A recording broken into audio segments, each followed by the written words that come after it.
আচ্ছা, গতকালকের ম্যাচটা নিয়ে বলার আগে আমি একটা প্লেয়ারকে নিয়ে অবশ্যই না বললে ভুল হবে। তার নাম হচ্ছে বৈভব সূর্যবংশী। বৈভব সূর্যবংশী, তাকে নিয়ে কথা না বললে কিন্তু ভুল হবে। ছেলেটার 14 বছর বয়স। ভাবো, আমরা 14 বছর বয়সে স্কুলে পড়াশোনা করছিলাম, আর ছেলেটা 14 বছর বয়সে আইপিএলে ডেবিউ করছে। এবং শুধু ডেবিউ করেনি, তার ডেবিউ ম্যাচ 14 বছর বয়সে আইপিএলের মতো হাই প্রেশার টুর্নামেন্টের পৃথিবীর সেরা টি-20 লিগ। এবং প্রথম বলেই একটা একটা এক্সপিরিয়েন্সড বোলার, যে কিনা ন্যাশনাল ক্রিকেটে দাপিয়ে খেলেছে, শার্দুল ঠাকুর, তাকে প্রথম বলেই ছয়। ভেবে দেখো, 14 বছর বয়স। অবিশ্বাস্য ট্যালেন্ট ছেলেটার মধ্যে, অবিশ্বাস্য ট্যালেন্ট। এই ছেলেটার ভবিষ্যৎ খুবই উজ্জ্বল। বহু দূর যাবে ছেলেটা, বহু দূর।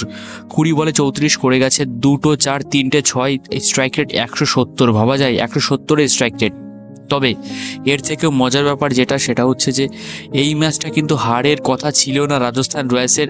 তারা কিন্তু প্রথম থেকেই কিন্তু ম্যাচে ছিল রাজস্থান রয়্যালস। যদি তোমরা ম্যাচটা দেখে থাকো তাহলে বুঝতে পারবে যে লাস্টের ডেথ ওভারের দিকে কয়েকটা উইকেট পড়ে যাওয়াতে তাদের মোমেন্টাম কিন্তু হারিয়ে ফেলে সম্পূর্ণ। কিন্তু তবুও এই ম্যাচটা কিন্তু জেতার কথা ছিল রাজস্থান রয়্যালসেরই।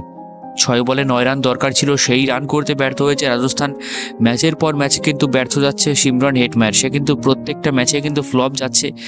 এত সুন্দর জায়গায় এনে দিয়েছিল ম্যাচটা ইয়াশাসপি জয়সওয়াল, বৈভব সূর্যবংশী এবং রিয়ান পরাগ।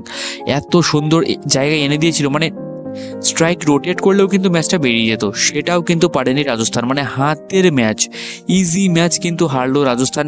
কেউ কিন্তু লাস্ট ওভারের আগে মোটেও ভাবেনি যে রাজস্থান ম্যাচটা হেরে যাবে। ম্যাচটা হারার আগেও কিন্তু কেউ ভাবেনি রাজস্থান ম্যাচটা হারতে পারে। তো সেই ম্যাচে কিন্তু হারলো রাজস্থান।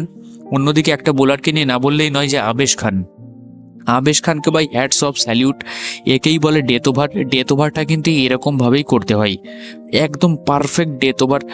বলতে গেলে একের পর এক ইয়র্কার মেরেই যাচ্ছে, আর একের পর এক বল বিট বা সিঙ্গেল বা wicket. Top class death over Avesh খানের দিক থেকে। গতকালকের ম্যাচটা প্রচণ্ড ইন্টারেস্টিং ছিল, প্রচণ্ড এনজয় করেছি ম্যাচটা। তোমরা কে কে দেখেছো ভিডিও নিচে কিন্তু অবশ্যই কমেন্টে জানিও। এবং বৈভব সূর্যবংশীকে নিয়ে 2টো লাইন কিন্তু অবশ্যই ভিডিওতে কমেন্টে বলে যাও।